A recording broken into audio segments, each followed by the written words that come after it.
What is up, guys? Épisode 14. Donc, nouveau format, on va faire 3 segments pour l'épisode 14. Donc, vous allez voir sur YouTube et sur les réseaux sociaux. On va mettre des titres.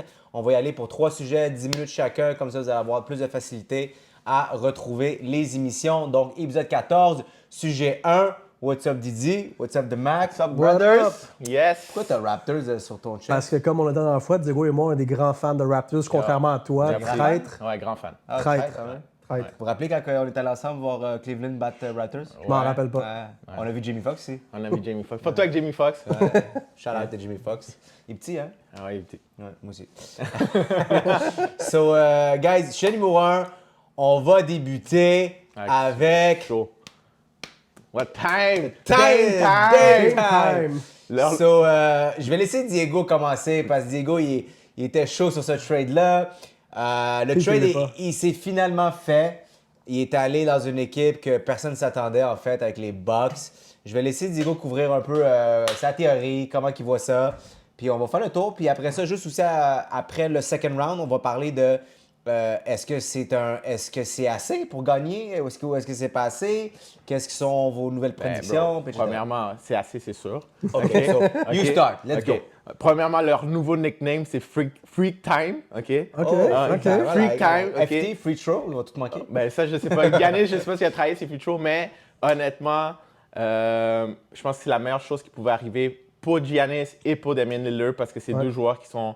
leur jeu, je pense qu'ils fit complètement. Il y en a un qui est un shooter, ça va ouvrir le space. Puis Giannis, c'est un gars c'est le joueur le plus dominant en ce moment dans l'NBA. On le sait, il est top 3. Il y a des années qu'il va être le meilleur joueur de l'NBA. C'est le meilleur. Comme Jokic.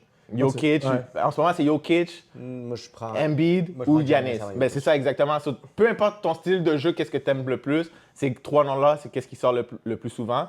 Puis Giannis, c'est un joueur dominant. Damian Lillard, qui, encore une fois, c'est un sniper, c'est le deuxième meilleur point guard de la ligue. Okay, Steph Curry puis Damian Lillard, c'est deux joueurs ils ont eu des gros battles aussi en playoffs, so ça va être beau à voir. Puis un shout-out, pour de vrai, un gros shout-out au GM de Portland.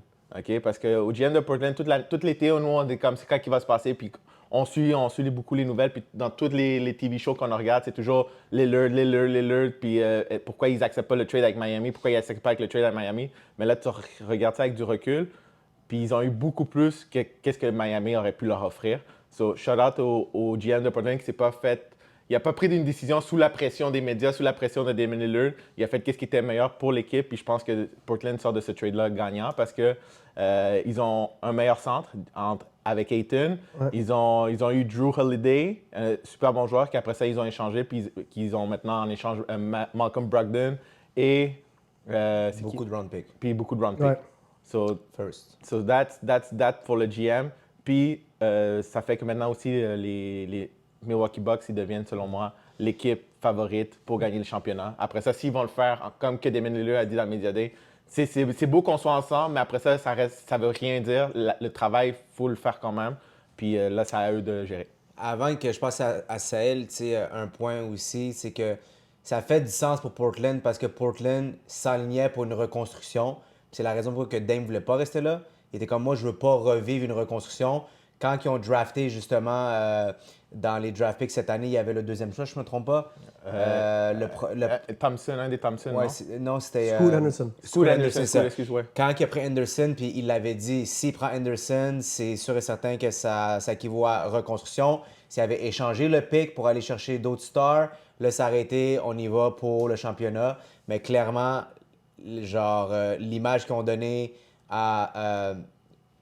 aux fans, dans le fond, c'était qu'on est en reconstruction. Puis les échanges qu'ils ont fait, les picks qui ont été chargés, ce qu'ils ont fait, c'est littéralement, tu le vois, c'est reconstruction. So, shout out to, comme que tu as dit, pour le Ouais, GM, mais, pour l'organisation. mais parce que Damian Lillard aussi, d'un autre côté, il s'est fait dire pendant la saison, tu sais, comme on va tank, tu comprends, pour aller chercher un round. So, tu sais, lui aussi, il n'a pas aimé cette décision-là de tank parce que lui, il dit, quand que je joue au basket, je joue pour gagner, je joue pas comme pour perdre. So, ça aussi, ça l'avait affecté son mindset. Mais il s'est dit, si on tank puis on va chercher un bon pick, après ça, on va pouvoir l'échanger pour s'améliorer. Puis c'est pas ce qui a été fait, comme tu dis.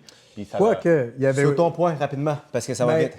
Ouais, ben la première chose, c'est, tu sais, Dame il avait dit que s'il n'allait pas à Miami, il voulait rester à Portland.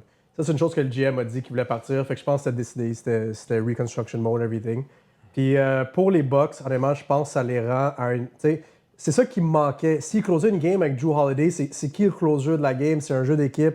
Il n'y avait pas une superstar sur le terrain pour complémenter. Je pense que Dame y arrive avec ça. Il complète l'équipe parfaitement. Oui, un peu moins bon que Drew Holiday en défense, mais ils ont une équipe défensive au complet. Je pense que c'est une des meilleures défenses de la NBA. C'est une des équipes les plus grandes aussi. C'est ça. Fait que, tu sais, Eastern Conference Finals, mettons, puis je les vois contre les Celtics, je pense qu'ils ont beaucoup plus de chance avec Damian Lillard qu'il y aurait eu avec Drew Holiday.